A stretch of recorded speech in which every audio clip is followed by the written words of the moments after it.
ব্রাহ্মণের এরকম পেট দেখে রাজা জোরে জোরে হাসতে শুরু করলেন। আপনার তো সব সময় পেটটাকে কাপড় দিয়ে ঢেকে রাখা উচিত। যেমন আপনি আমার শরীর নিয়ে উপহাস করলেন, তেমনি প্রতিদিন যখন সকালে উঠবেন নগরের মাঝখানে বস্ত্রহীন থাকবেন। আমি এখানে কি করে এলাম? এই নিন মহারাজ চা। আমরা সবাই এখানে দাঁড়িয়ে আপনার ঘুম ভাঙার অপেক্ষা করছিলাম।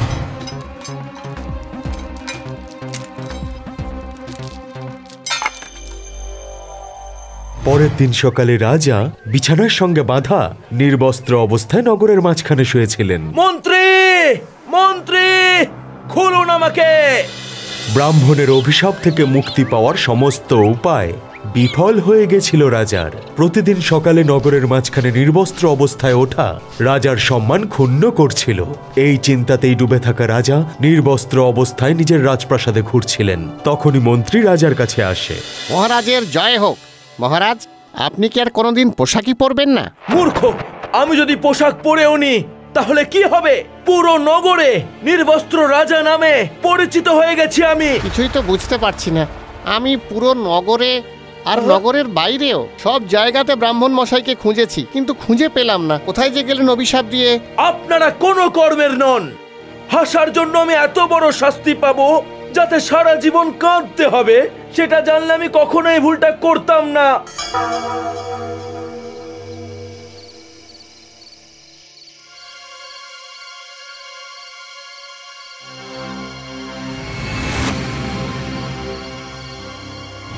আবারও রাজা নির্বস্ত্র নগরের মাঝখানে ঘুমাচ্ছিলেন।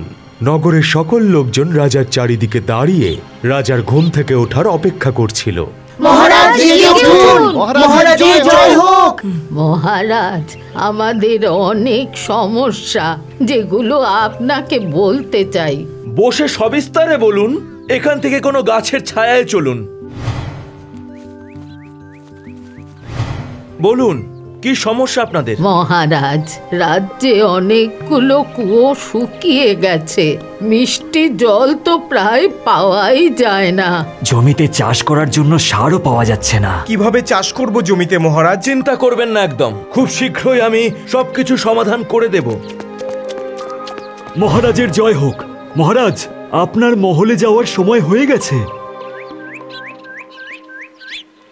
রাজা নিজের সমস্ত মূল্যবান বস্ত্র আর আভূষণ ত্যাগ করে সাধারণ বস্ত্রে নিজের সিংহাসনে বসে আছেন।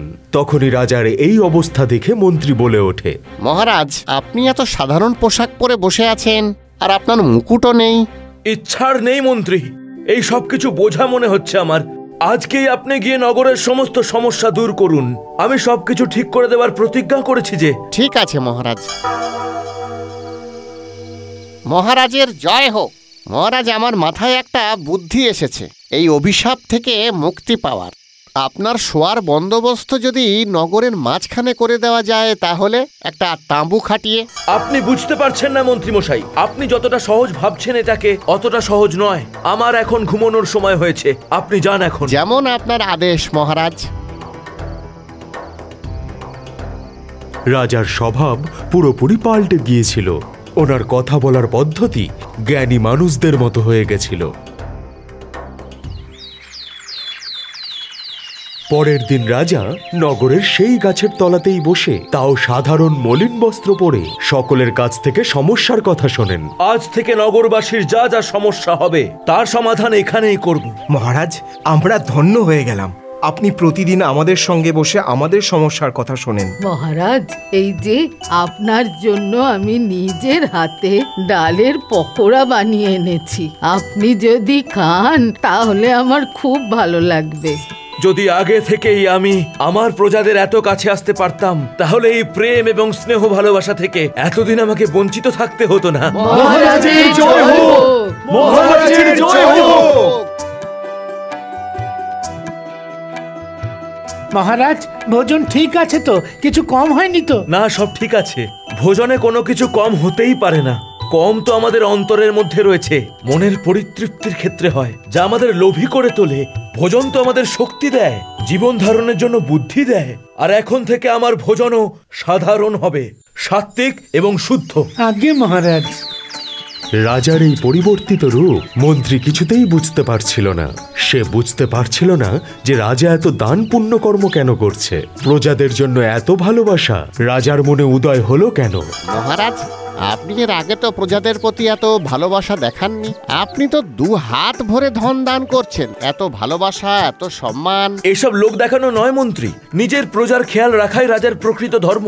তাদের দুঃখ দুর্দশার সাথী হওয়া। প্রজাদের থেকে শুধু কর নিয়ে রাজধর্ম পালন হয় না। কিন্তু করও তো রাজতন্ত্রের জন্য খুবই প্রয়োজনীয় মহারাজ। একদম প্রয়োজন, কিন্তু প্রজাদের কর দেবার যোগ্য করে তোলাও উচিত। কর থেকে মনে পড়লো, ক্ষেতের চাষের জন্য জলের ব্যবস্থা হয়েছে। প্রজাদের চাষ করতে খুবই অসুবিধা হচ্ছে। এইবার ফসল কিন্তু ভালোভাবে হওয়া চাই। আমি আজই সবকিছুর ব্যবস্থা করছি মহারাজ।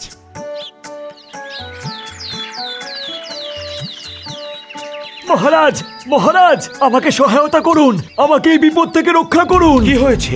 কিসের বিপদ? মহারাজ, 2 দিন বাদে আমার মেয়ের বিয়ে।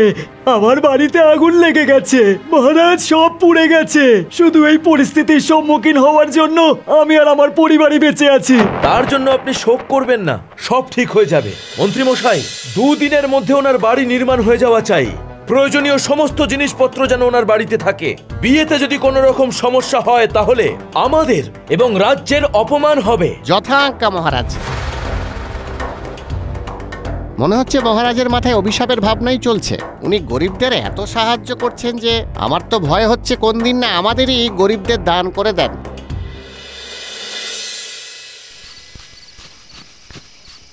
মহারাজ, আমাকে কি আপনি ডেকেছেন? আমি আপনার সেই দিনের উপায়ের সঙ্গে সহমত মন্ত্রী মশাই। কোন উপায়ের কথা বলছেন? আমার তাঁবু নগরের মাঝখানে খাটিয়ে দিন। ওই তাঁবুতে আমার জন্য ঘুমানোর ছোট্ট ব্যবস্থা করবেন।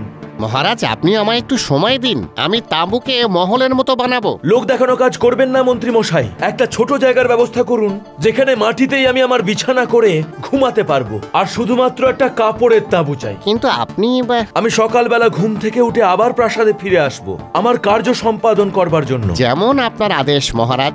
রাজা নিজের রাজপ্রাসাদ ত্যাগ করে নগরের মাঝখানে তাঁবু খাটিয়ে মাটিতেই নিজের বিছানা করে তার ভিতর ঘুমাতে শুরু করেন।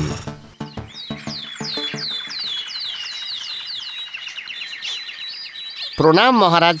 আপনি আদেশ করলে এখানে আপনার স্নান আর খাওয়ার ব্যবস্থা করে দিই। আমি প্রজাদের সঙ্গে কিছুক্ষণ কথা বলবো, তারপর প্রাসাদের দিকে যাব। যথাজ্ঞা মহারাজ।